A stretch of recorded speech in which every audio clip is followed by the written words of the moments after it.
The big challenge that Steve and I had set ourselves was that I think the general pattern of culture exchange would have been. I think there's probably more other innovative models now, but I think at that time what would tend to happen is you would each have a show, and you would take your show and perform it in the other country, and then vice versa, in some kind of, almost sort of mini festival sort of arrangement. And the big challenge was, can we make something that can be rehearsed separately? Well, not even rehearsed, can it be devised separately, and then rehearsed separately and put together reasonably quickly, so that it will feel like it's one piece. When I came over and met Karen, we sort of said, how about we both try and work on the same play? They kind of had an idea as to how it sort of works, but they'd never done anything like this before. I kind of felt like it was this grand dream of Kimber's that I wasn't sure if it was really going to happen, and then all of a sudden we were all going to Scotland, and I was really ecstatic to have that opportunity. I thought it was all a bit strange from the beginning, doing half of a show in Dundee and half of it was being rehearsed in Memphis, and then the whole trying to put it all together I thought was going to be quite a challenge. So I remember just thinking, I know it'll work somehow, but I have no idea how that's going to actually go down. I didn't know how it would work, because it was obviously you were doing your stuff over there and then we were doing our stuff over there. And I did think it would just be kind of, that's their group and that's our group. And it would be a big split down the middle, but it was never like that. It was good. Because we're over the other side of the world, and how are we actually going to all meet? And then going on stage, putting on a show and making it kind of look as you've always been rehearsing together. So I think it was kind of that oh crap, how's this going to work? So it was nervousness, but it was also excitement, because for a lot of people, including myself, you guys were coming over from America. America's massive, and we see Americans on TV. So I went away and I suggested a number of films. Some of the films didn't. So, for example, one of them I suggested originally was Pulp Fiction, and Karen suggested that wouldn't be a good idea. Language and things like that. So there's a few sort of things like that we batted back and forwards, and then I sort of just scripted it from bits of films, really. The idea to have an original script was really cool, and that was something that I was really happy that we did, because I think that if we had just picked another play, then it wouldn't have been as special. The manic rehearsals of, right, you guys have got half a show, you guys have got half a show, we need to make it one show now. I don't think I really knew what to expect. I kind of expected just a fun trip. I don't know. It seemed like it was going to be not a vacation. I knew it would be a lot of work, but it just seemed like it was a good opportunity to see something different and do something new and go somewhere I'd never been before. I definitely expected the experience of a lifetime, which was, and definitely hoped to leave with new friendships and, knowledge, besides experience, going somewhere new with a group of people who you've known but don't really know is very interesting. I didn't really know what to expect. I remember being like, are we going to go to platform 9 3/4? Because I wanted to see, I was an avid Harry Potter fan, still am, but it was at the height of obsession. And so I was thinking, ooh, we're going to go to the train station. But I think in terms of expectations for what it was going to be like, I didn't even imagine what it was. It was such a good, positive experience that was really fun. And I think I thought I was scared it was going to be really hard, and we're going to be in this crazy, schedule or something. But it actually was really fun, and it wasn't really stressful, and everybody was really friendly. And I think I made some of the best friends when I was there, I didn't really know what to expect because I had never been out of the country before. I wouldn't say I was sheltered or anything, but my parents were never wealthy enough for us to travel, especially internationally. So I mostly just had stereotypes of Scottish people and Scottish lands to go on. That was pretty much it.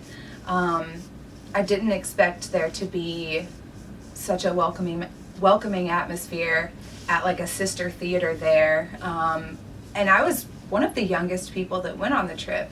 I was entering freshman year of high school. So I was 14, and a lot of the people we met were a lot older. And I guess that was unexpected. I didn't expect there to be older people who could talk to me, a 14-year-old, as if I was cool. And we had this we had a similar goal, or perhaps the same goal. I think I was more excited than anything about the whole project. I guess I wasn't too sure.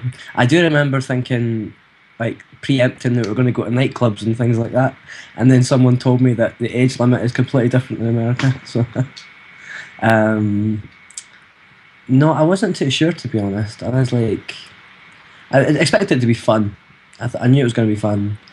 I looked forward to it. I was like really excited to go, and I had such a great support system behind me with my family and friends who were just like pushing me to go, and it was great. And the experience was amazing. It was just doing you guys proud. That was what I certainly wanted to make sure happened. And that we had, even though that we were young and that we were going in that halls of residence and we were fanning around, I wanted to make sure that we still had a really structured and made sure you guys had a really good time. In all honesty, I was thinking it was going to be the whole stereotype type of thing, nothing but hills and people just like blowing the bagpipes. Maybe not that stereotypical, but I didn't expect us to be in an area that was so modernized, if that makes any sense. Like, I expected us to be in some more run-down type of places.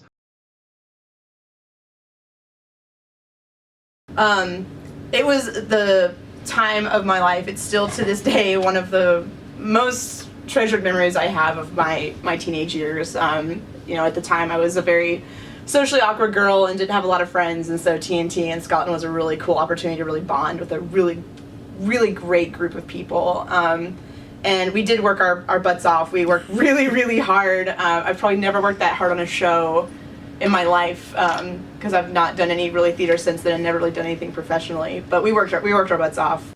The people, when we met them, just in the instance that we met them, it was like, okay, we're all going to be friends. And it never felt forced. It never felt like any of the bonds and friendships that were created on that trip were forced, or we were kind of all thrown together and had to be, but we all got along. And, besides the mandatory showing us around, they took us to their favorite restaurant, and, I think we went and played soccer or watched them play soccer. That's a little vague. But I know that happened, and I felt like we all immediately we just wanted to be so immersed in each other's lives and just like get to know each other and, be together as much as we could in the time that we had. I think my favorite thing about Scotland is reminiscing about it, like getting on Facebook every once in a while and like seeing a post from Darren or Shane and be like, oh my God.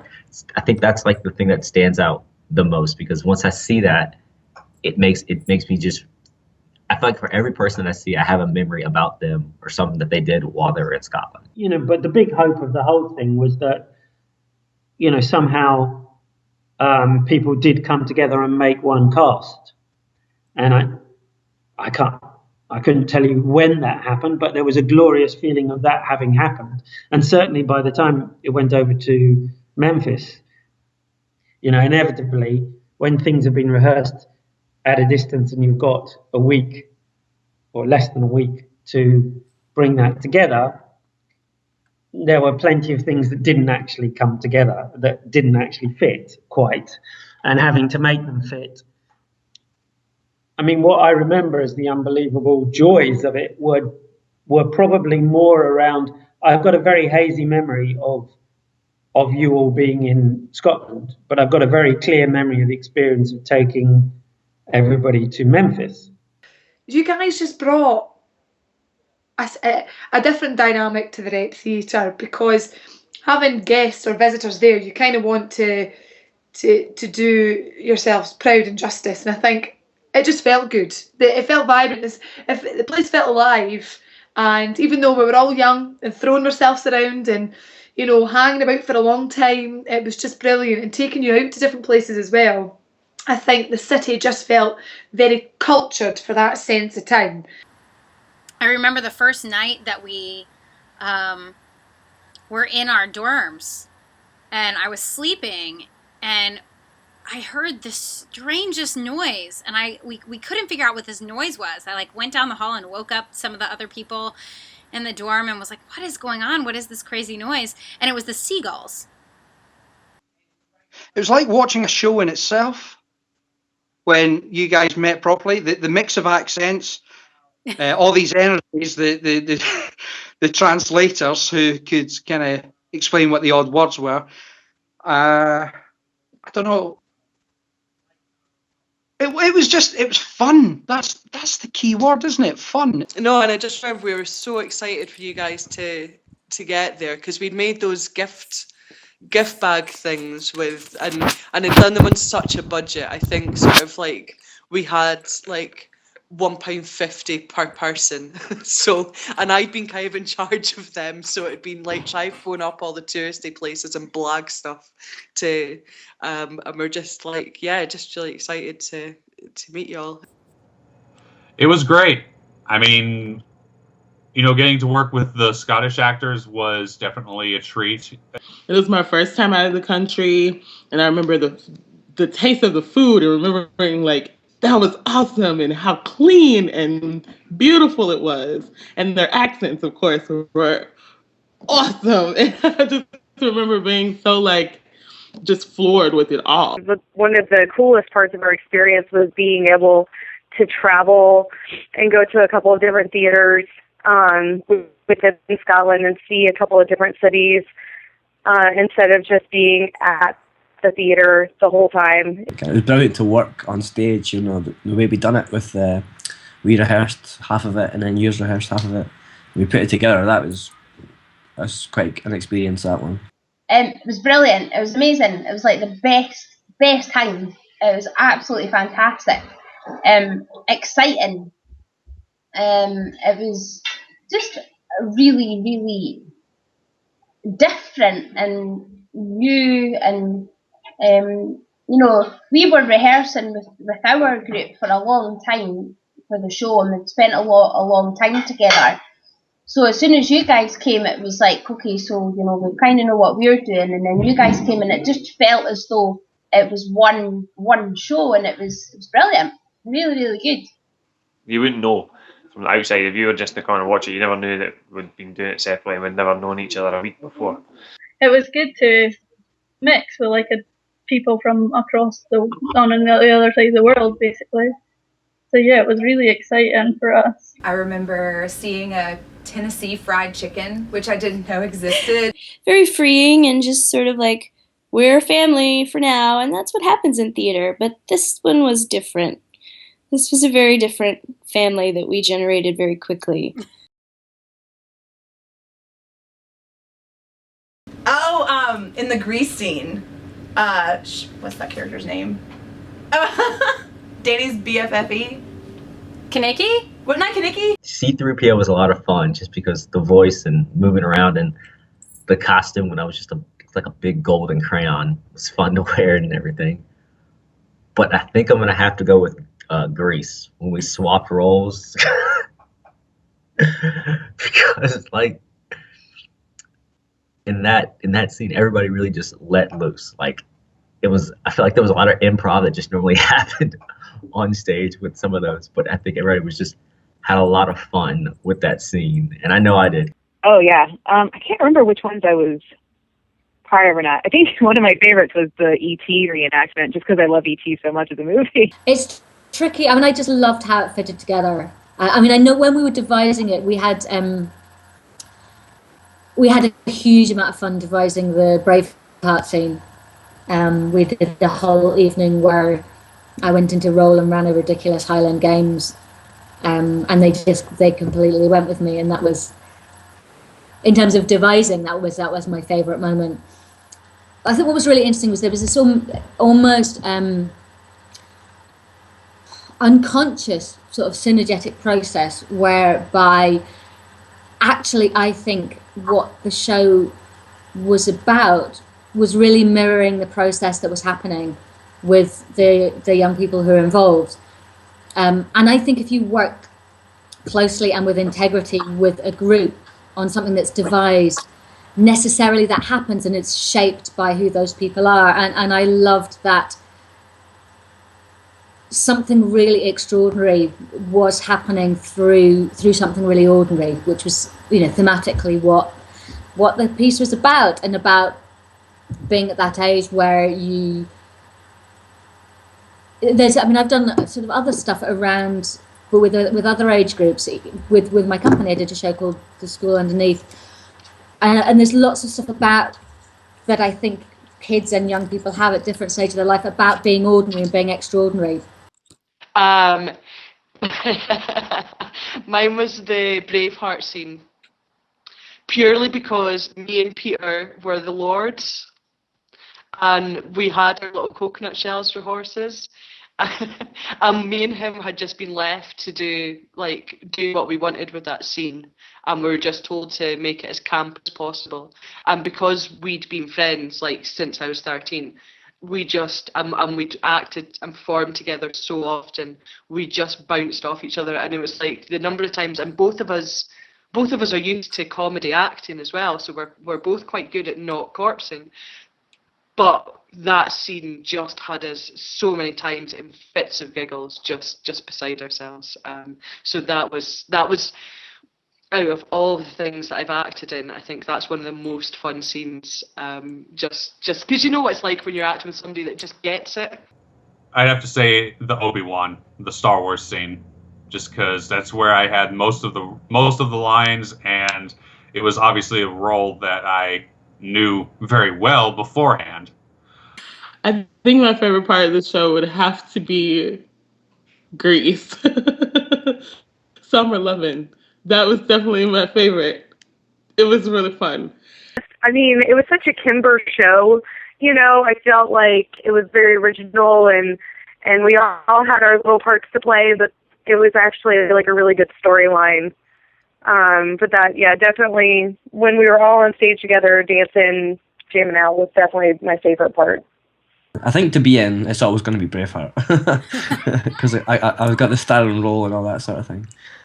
I like the Braveheart scene. I really like that. I really enjoyed them doing the Braveheart scene from the Scottish side of it. The Butch Cassidy scene. I don't know, it's just because at that point the kind of light was on me and Steve, and it was quite an intimate scene, whereas the rest of them had lots of people in it, and it was really quite busy. I think it was when I played, oh gosh, I don't even remember the character's name now, but I played an Italian man who was going to ask the Godfather for a favor on this day, my daughter's wedding. And that was cool because I got to play a man, slick my hair back, wear a suit, and I had to adopt an Italian accent, which I had never tried before and probably couldn't do again. And also being able to play a scene from The Godfather was pretty cool when I was just 14 years old. So that was probably my favorite. I was obviously excited about seeing them again because we'd gotten really tight and had a good time, and I was looking forward to being able to show them our country because they'd been so cool and showing us around Dundee, and looked forward to the opportunity to really get to tour them around Memphis and compare and contrast a little bit culturally. I was thoroughly looking forward to all of them coming back, to seeing them all again, and hoping that we could all have the same bond immediately that we did again, and that nothing had been lost. And I don't think it had, Well, I had never been on a long haul flight. So firstly, I was like, oh my God, how on earth? And it was funny because my mum was always scared of flying. So when we were younger, we literally toured Scotland, we toured England. We didn't go anywhere on a plane. So when I found out I was going to Tennessee, I was like, oh my God, like we're actually doing this. And the big thing for me was going over to a place I'd never done before. I'd researched it, so I knew it was Elvis. I mean, I think that I was because we knew the show worked. So I was just really excited about what a different experience that was going to be for them, and that it could be, well, for me and possibly for them as well, slightly more relaxed because everybody knew everybody knew the show. But a lot of our guys had never flown before and had certainly never been outside Europe before, if outside Scotland before. And I met this one guy, and I think he was just quite overwhelmed and nervous by the whole experience. And he actually said, "Is it the same moon in Memphis?" I don't know. Like it was. I think it was easier probably for us going because we'd already done the play, so we knew it worked. We'd already met all you guys, so that was really nice. So we kind of knew what we were going to. I wasn't sure how they were going to take it, just because, I mean, it's like, sure, there's some similarities, but there was also a whole bunch of differences. So I was honestly expecting they were going to expect more from us, and yet I was pleasantly surprised that they were actually marveled at a whole bunch of things that we had to offer. I think about it now and I think that's ridiculous, but at the time I thought, so that was going to be like, is everyone going to be going about singing like Elvis songs and stuff? But apart from that, I just had absolutely no idea. I didn't know, but I knew from when like the whole group met and we got on really well. I knew that it was going to be brilliant. I mean, you've made friendships and things like that when you guys came over here, and I knew that it was going to be really good. I just didn't know how. I just remember being really excited about coming to America. I hadn't ever been to America, haven't been back to America. It's my only trip there, so I think I was just excited about coming over and seeing like your theatre and seeing like what life was like in America, I guess. Reconvening of two groups of people who maybe had never met before, and who knows if we would ever meet again, but we came together and we put on a show, and it was great. I guess I expected it to be a lot like our experience over there, but I wanted to have a different role. Like I wanted us to show them around and, show them Southern culture and even just American culture, but Southern American culture is different, as you know.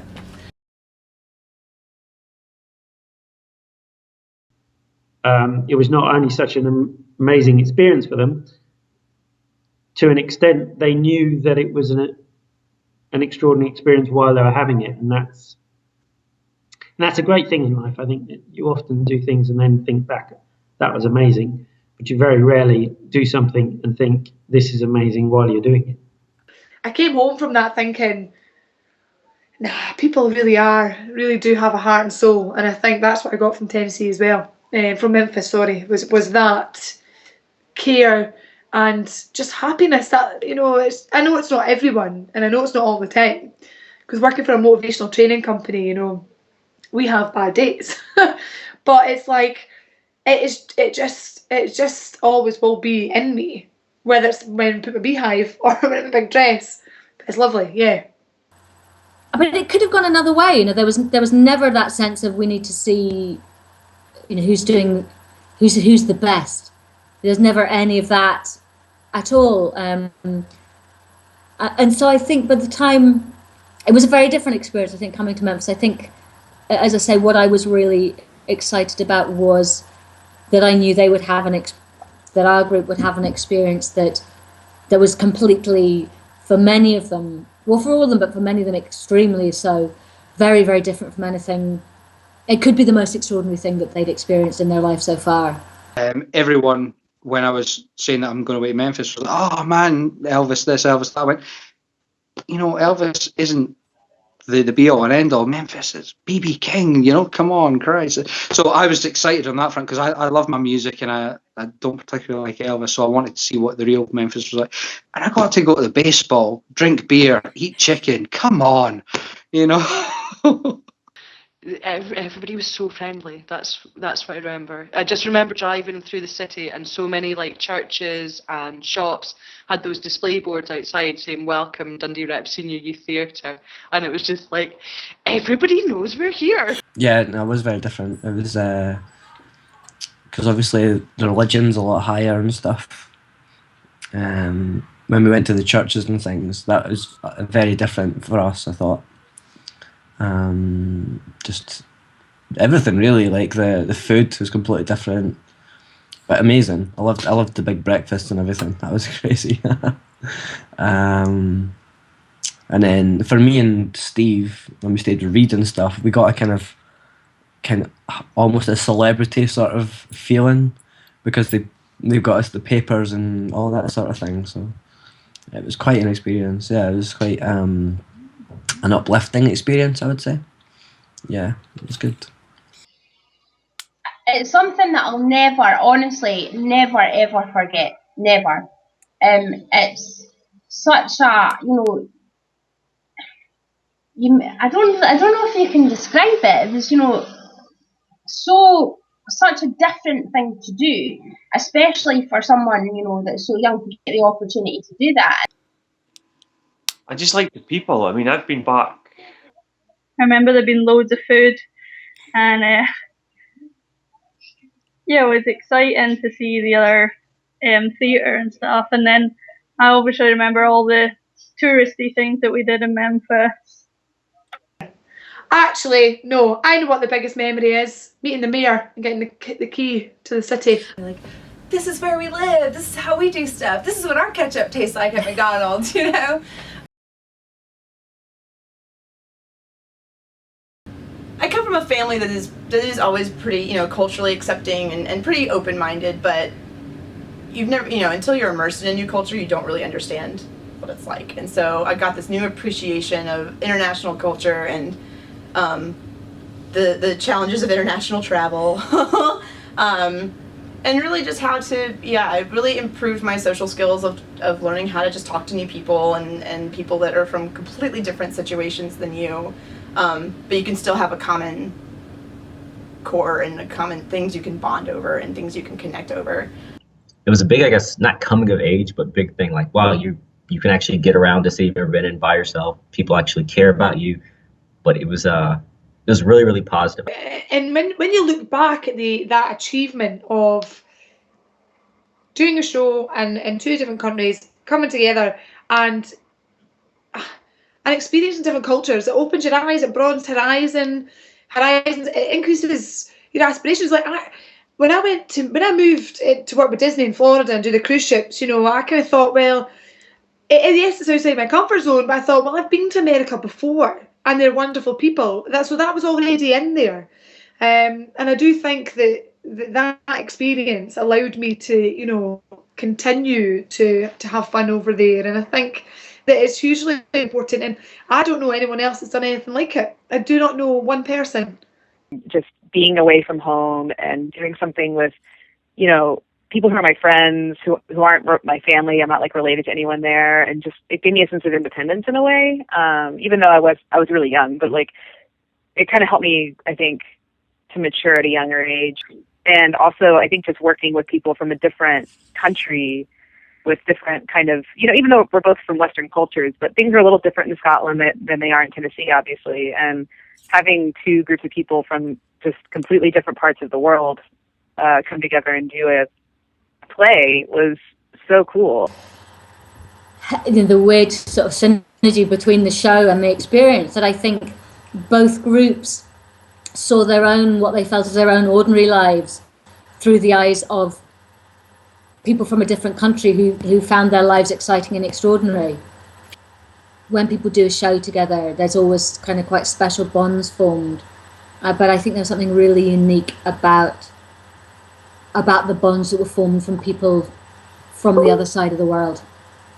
I learned so much from everybody, just like performance skills, because I was so shy. And yeah, and those are lessons that I take with me every day, because I'm still performing. And if it wasn't for TNT and those types of experiences, I wouldn't be where I am right now. So I'm very grateful. Yeah. How to work in a different environment, which is really good. How to take on new cultures and stuff. It made you realise that, it's so important for people, and it's so important to keep it alive, because a lot of funding, it's so difficult to get funding for things, and it's so important to keep it alive, and to keep people being able to have this, and being able to have the facilities there for them to be able to join groups like that. I think it's incredibly important. I think I became more confident. Like, I think before we came over, I was quite a quiet member of our group. So I was confident in our group, but then when I meet new people, even now, I'm still like a bit shy and stuff. And I think doing that kind of brought me out of my shell a little bit. That, I guess, sparked in me a desire to be more educated about the world. And so I dove into my studies in high school. I mean, I was pretty much an overachieving scholarly student my whole life, but in high school you kind of get to more meat of it, I guess, for your education. And then when I was in college, I ended up getting a sociology degree simply because I'd had some experience in a different place. And of course, the Scotland trip sort of catapulted me into going to Italy and going to Jamaica and going to Mexico, and it changed my life. It really did. I met amazing people. I did an international show. Definitely overcame my shyness.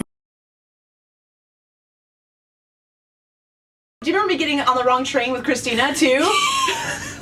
That was the trip of misadventures for me. Getting on and getting stuck behind Christina's giant suitcase on that train and hearing Kimber say it's the wrong train and everybody else piled off and Christina's bag kept getting stuck on the seats, and we get to the door as the door closes and Liz runs up and bangs on it, and then it kind of pulls away and we're like, bye! Yes. Oh my gosh, that was such a horrifying experience. Because I was like, okay, we need to get on the train. We need to get on the train. And so, of course, I'm the first person that's like, I am going. Everybody follow me. And then we get on there, and Kimber goes, this is the wrong train. Everybody get off. And we're trying to get off, and I'm the last person, and the door is shut. The guy came over, and he was like, do you have your tickets? And we were like, we got on the wrong train and our tickets are with our director. And I thought they were going to kick us off. But they were really nice, and they took care of us and got us where we needed to go. After putting 6 or 7 months into rehearsals and fundraising and just passports and all kinds of stuff to actually going and having it come out well is probably the best memory I have. There's a lot more, but if I have to single it down to one, that's probably the best one. Remember Alison went sick on the opening night? Oh God, yeah. And they came up to me and were like, Lindsay, you're going to have to do that role. And I was just like, right, okay. Learn the lines. And I remember being so jet lagged that I was sitting going oh. And I was sitting and but I did it. And for me, that was the best role, because I just thought, I just smashed that, and I can't even do my own roles. I discovered a part of the world that I probably never would have gone to, because sort of when I've been in North America, it's generally Canada, and then sort of I've got family in California, so I'd been there, and I've got family in Texas, but I probably never would have gone to Memphis. And it's one of the places on my I want to go back there list, and kind of travel around more of the South as well, I think. The last night party, that was really good fun. When we swapped and you did Braveheart and we did Grease. And just that whole night was just amazing. I loved it. That was really good. When we were in Glasgow, was it me and you? We nearly got hit by a bus. Jeffrey and you. I was there, but I was not nearly hit by a bus. Yeah. we were just skipping across the road and decided not to look at the red man and nearly got hit by a bus. That was fun. It was exciting for me because my auntie lived in America, and she had come to see the show in Dundee. She was home in Scotland at the time, and then when we came to the show and we came over to Memphis, she travelled down to come and see it in Memphis as well. So it was really exciting for me to have like a member of my family in Memphis, and everyone was like really, really nice to her, and like it was good just to have someone else there from my family come and see the show. We were walking to rehearsal, and it was kind of early in the morning, and there were these, I think it was you and me and Jordan, Jeffrey, Ricky, and probably a couple of others. We were walking to rehearsal, and we walked past a small group of men who were clearly older, and in my 14-year-old brain, I assumed like they were still drinking, even though it was 8 or so in the morning maybe. I assumed they were still drinking from the rest of the night because as we walked by, and I don't think any of us were wearing flip-flops, but I just Jeffrey remember... was. Jeffrey, okay, makes sense. But I just remember one of them looking at us, and as we passed, he just goes, flip-flop, flip-flop, in this Scottish accent. And I remember thinking, like, is he talking to us? Who's wearing flip-flops? That was strange. All getting so hyper on Earn Brew one night. Like, we all just chugged that Earn Brew and got super hyper. And I think Kimber wanted to kill us all. And that restaurant, I don't know which one it is, but you ate the burger and it had like the little bit of wood, and you put it into the roof. It's Huey's. I had lunch there today. I remember going home going, we went to this restaurant, we did a really minging thing, but it was cool. And we're like spitting in the roof and like writing our names, and I just thought, this is brilliant. People come into your life and they make this giant impact, and you never expected it to happen, and you just get lucky enough to have been involved in something that allowed it to happen, and then you think, I'm never going to see these people again. God, I forgot how good your accents were over there. Want more? Stay tuned after the credits for scenes from Grease, Braveheart, as well as how the young people got involved with their theaters and what they're doing now. Scotland, you'll always be home sweet home to me. Scotland. Or wait, Good old Scotland and Dundee. Scotland and Dundee. Yes. You remember that one? I do.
finest people.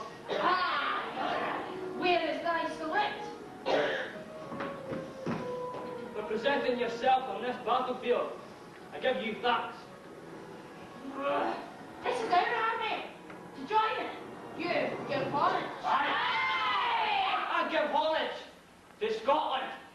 And if this is your army, why does it go? We didn't come here to fight for them. Wrong.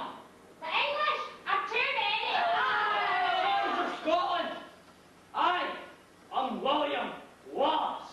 William Wallace, the 7 feet tall.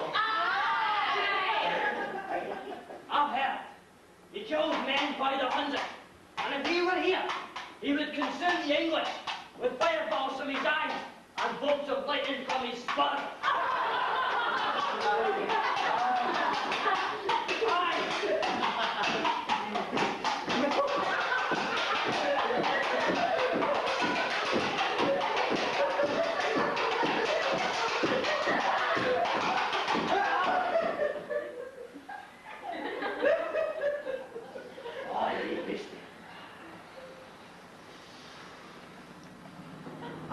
I'm William Wallace, and I see here a whole army of my countrymen in defiance of tyranny. You've come to fight as free men, and free men you are. Right. So what will you do with that freedom? Will you fight? No! Right! Guess that's no. We'll run and we will live. Aye! Aye! Fight, and you may die. Run, and you'll live, at least a while. And then dying in your bed, many years from now, would you be willing to trade all these days from this day to that for one chance, just one chance, to come back here and to tell our enemies that they may take our lives, but they'll never take our freedom?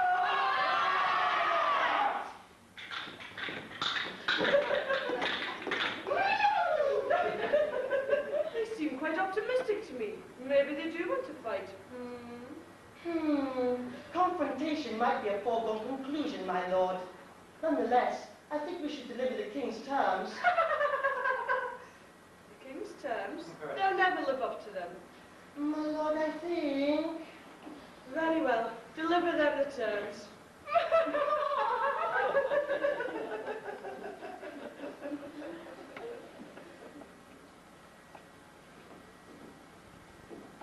That was a fine speech.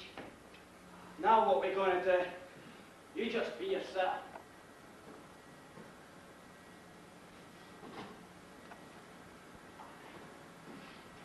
And where are you going? I'm going to pack a fight.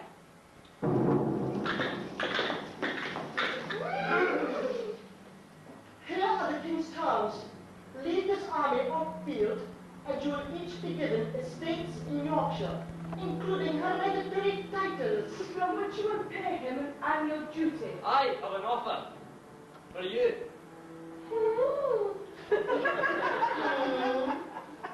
This is William Wallace. Aye.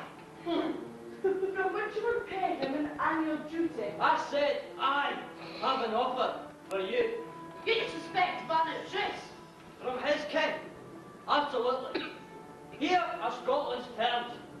Lower your flags and march straight back to England, stopping at every home that you pass by to beg forgiveness for 100 years of theft, rape and murder.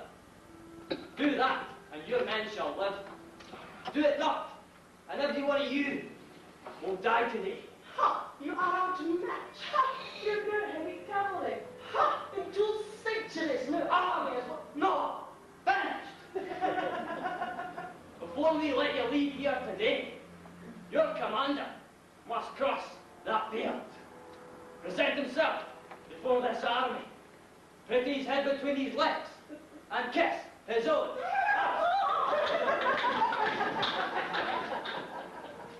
I'd say that was on less cordial than he's used to. You be ready and do exactly as I say. On my signal, red round into position and flank. You must not divide our forces. Do it and let the English see you.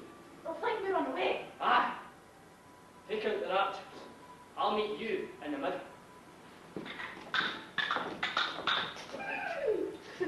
Insolent dog. I want this horse's heart in a plate.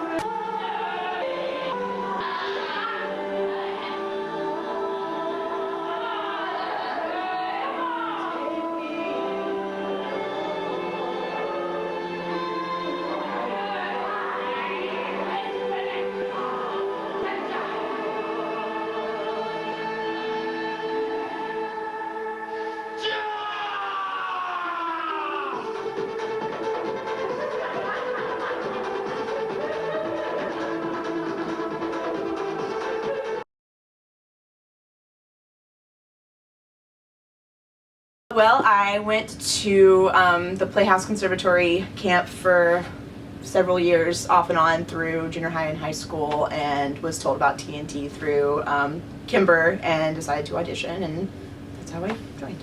When I started with TNT, I was 12, and it was called And So Forth. Was I 12? I might have been 14, but I think I was 12. I think I was in the 7th grade. It was called And So Forth, so I was pre-TNT. You know, I auditioned. Kimber was, at that time in my sheltered life, the most amazing person I'd ever met in my life. And I thought, I want to spend every Saturday morning with you. So I did, for years. I'd actually been talking to my dad when I was, I don't know, like 9 or so. And I was like, I want to do theater, I want to do theater. And he was like, okay, whatever. And I never did it. And he came up one day and I was like, I don't know, 14. He's like, hey, guess what? You're going to theater camp. It's like, that was so 5 years ago. Why am I going? He goes, oh, well, you said you wanted to go, so I'm sending you. So he sent me to TNT one summer. I walked in, I was like, don't know any of these people. Some of these kids are itty bitty. I'm one of the older people here, but we'll see what happens. And it went good the first year. I came back and went good the second year. And that's kind of how I got involved. I hadn't done any theater before that. Okay, so I probably started when I was about 13 at the Rep. So I'd been there a wee bit before that, and I didn't need to help with confidence because I was absolutely mental when I was younger. So it was more just, I think it was more getting on the stage, the social sort of side of things, and because we never used to perform at the Rep stage, we would perform in like local community centres, and then it was the Rep. So I think it was just through like Lindsay Magro. I was at school with her. So there was a couple of us that had gone. And I think it was just because the Rep is so prestigious as well within the community, that it was a no-brainer for me. Like, I like performing arts. My school didn't do drama. They didn't believe it was a subject. So therefore, I went, and that was my sort of way out. It was just like a really fun thing because I was always, before I started doing theater, you know, really that summer at Playhouse with the youth conservatory thing, it was I was kind of more like, I kind of had like a shell a little bit, and I was a little more self-conscious, and it kind of really helped me break out of that. And so I think of my time with TNT as such a godsend of, like, you know, building self-confidence and making friends with people who I had something in common with. It was really a great experience. So I loved it. I got like hooked right away. I got involved when I was like 13, so that's like actually 21 years ago. And it was just through a local drama group, and then because Dundee Rep did this thing where there was kind of 5 drama groups, all kind of working on their own thing, and then we came together at Dundee Rep and all sort of put on a play together, and that was when I was 13. I got involved in TNT. I was actually doing a lot of competitions with a voice studio there, and I was with a girl named Drielle Murphy, who was also in TNT at one point. We were in a little group called Sparkle, and we did a competition, and Kimber saw us during the competition and was like, you should come and be a part of TNT. And I was like, okay. So that started it, and then we started going together, and every Saturday, and it was really fun. It was very different because I wasn't used to it, but it was so much fun. my dad actually found a, I don't know, like advertisement kind of thing in the commercial appeal. And he was like, hey, this guy, Kimber, who he actually thought was in this print and thought it was Kimberly, Kimber Cox is putting together this acting group, and I think you should go audition. I was like, oh, okay. And that was the end of that. I went and met with Kimber, and he invited me to be part of the group. I did a circus club with, do you remember Amanda? Yeah. Yeah. Yeah. I did a circus club when I was about 11 with Amanda at a different place. And then that's how I knew about Dundee Rep. So I put my name down on the waiting list and I got involved that way. I was about 9, I think, and I had gone to see my sister in a play. Not with a rep, it was with a different group. And I was desperate to get involved. That was like what I wanted to do. So I got in touch with the rep because they were like the local theatre in Dundee. And they said, yeah, we've got this community group and come and join us. So I started off from there, went along, did a few little bits and pieces. They used to put on little weekend performances and stuff, and we used to have open days in the rep. And you used to be able to like put on little performances for people when you opened the theatre, and they could go backstage and stuff like that. So I did that, was in the junior youth theatre for a number of years, and then progressed up to the senior youth theatre, sort of when you get older, you move to different groups.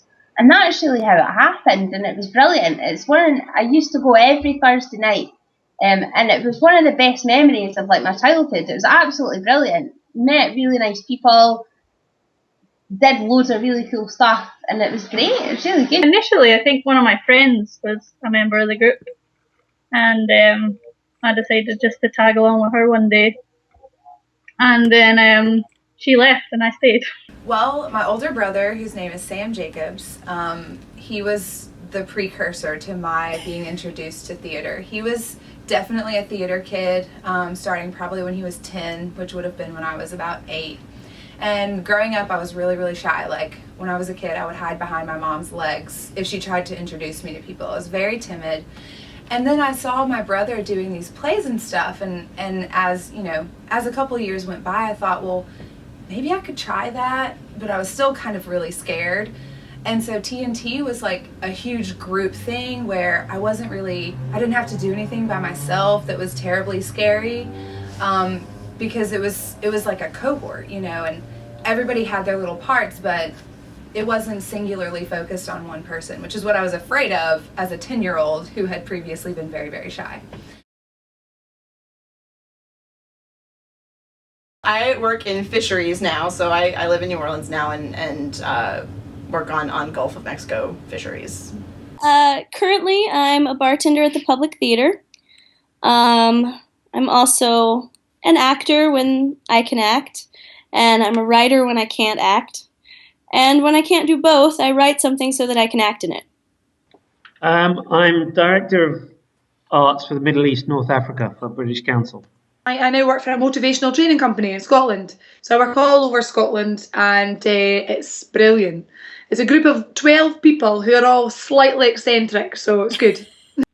Yeah, I am a storyboard artist at Pixar, and I basically help work on the movies, and in that regard, I work with the screenwriter and the director, and I draw what they write or visual and help them visualize it. And so I kind of think like a cinematographer in a way, but I use drawings instead of the camera. And so I'll draw the characters doing stuff in a scene and stage it and whatnot. And I think my background in theater helped with that a bit, because it helped me to think of, where to put characters and that kind of stuff, which was great. And I also have to pitch. And so what that means is I will go in front of the director and the whole story crew, and I will act out the scene as I click through the drawings like a slideshow. And I'll do voices and stuff and narrate it if I need to. And so I kind of have to sell the sequence. And so I get to act and draw, which is really cool. I work with people with learning disabilities and mental health problems in a garden, so it's like horticultural therapy. Now I'm an opera singer slash gospel singer. I was just I graduated in 2012 from the Curtis Institute of Music with I have my bachelor's and master's degree. So my concentration is opera, and that's what I do like most of the time. And recently I decided, just to branch out.